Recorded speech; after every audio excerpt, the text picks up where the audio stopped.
back to the Origin Summer Preview. We're here with Elizabeth from Asmodee, and we're looking at a new product. It's one of my favorite games is Seven Wonders, and we're looking at the new two-player version called Seven Wonders Duel, and we're going to get a little explanation of the game here.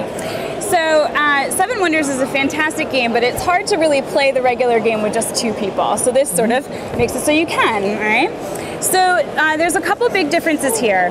Instead of picking a wonder board up front, we actually draft wonders, all right? So we'll have you be first player, so you get to pick one. I'll go with the Colossus of Rhodes. All right, and then I get to pick two. I'm going to pick Olympia and Babylon. And then I'll end up with Petra as my last one. And then we're actually going to put four more down. And now I get to pick first, so I'm going to take Halicarnassus, and you get to take two. I love Alexandria in the base game, so I'll take Alexandria, and then Memphis sounds like a good one too. All right, and I'll take Sesophian. All right, so now we have our wonders. And what we're going to do is, instead of drafting cards out of hands, we're drafting them out of the pyramid. The pyramid is set up based on the wonder stage, so you'll notice on the back of the card, there's a certain number face up, 2 face up, 3 face down, 4 face up, and so on and so forth.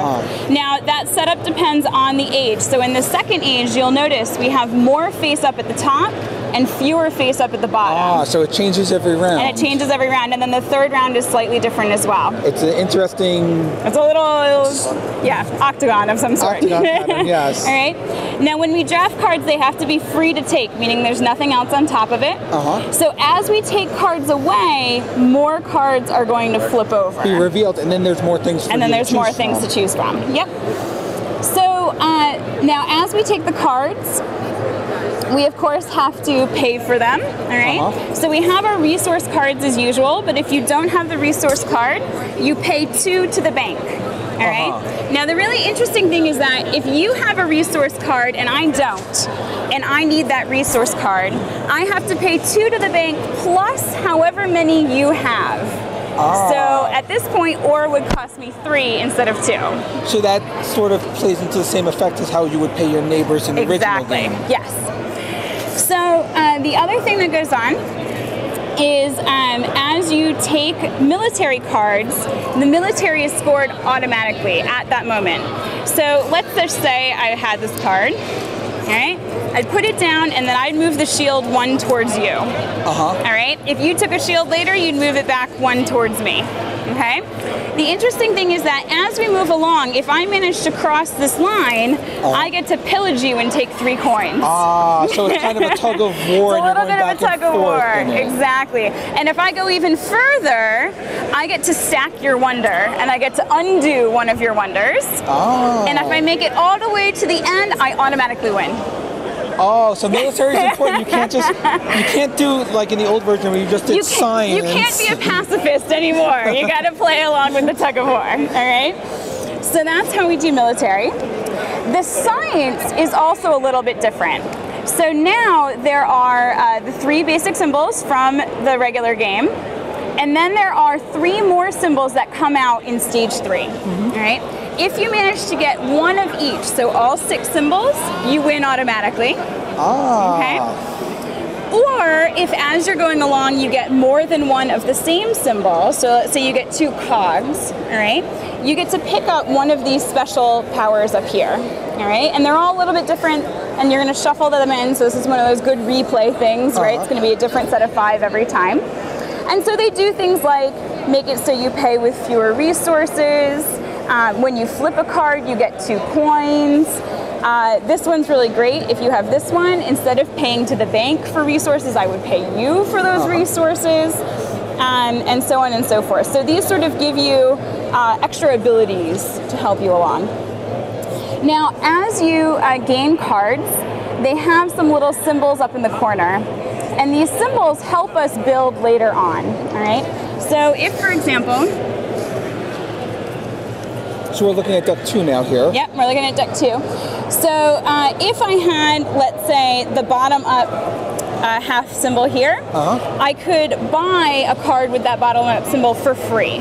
So instead of trying to match a specific card to buy for free, it's now based on the symbol and the color it is. So you don't have to worry about looking at in the one side where it said this now upgrades to this, and you use your upgrade to get the free card. So it's making the upgrades a lot easier. Yep. And then in age 3, there are some upgrades that require both sets of symbols. So you have to have the top and the bottom, and then you can buy that card for free. And make yourself the full circle to get it free. Exactly. So on your turn, it sort of proceeds as usual. You can take a card.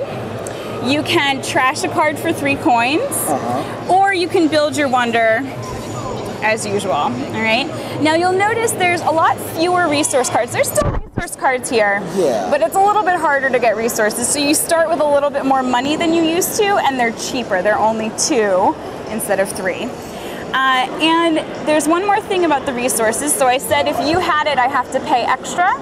I can build a piece where even if you have it, it doesn't matter. It still only costs 2 for me. So there's a way to get out of that as well. So you're not paying all of your money in resources. Now the wonders themselves, again, have victory points, and they have some military. They also have take another turn. So when you build this wonder, you would be able to take another turn right away. So you kind of do 2 turns to get cards that you want or other things like that. Yep. And otherwise, I mean, everything else is the same. So we play until this whole pyramid's gone. We build the stage 2 pyramid. We play till that one's gone. There are still guilds, and they end up at the top of the stage 3 pyramid. So it's a little bit harder to get to them. That's the dark purple pile there.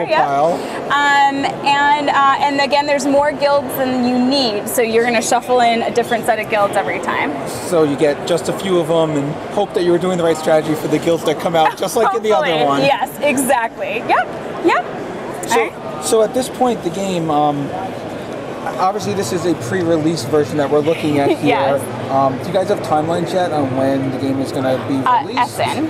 At Essen. Perfect. And that's all I have, unfortunately. I wish I could give you more, but at Essen, yes. No, Essen is a perfect date. That way we know October, Essen, this is when this game is coming out. If you guys are fans of 7 Wonders, you'll be able to find this soon enough in the stores and get a copy of it for yourself. Well, thank you so much for coming on, and we'll be back with more for the Origin Summer Preview.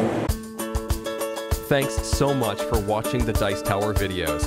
Find more great videos and reviews, as well as our top-rated audio podcast at Dicetower.com.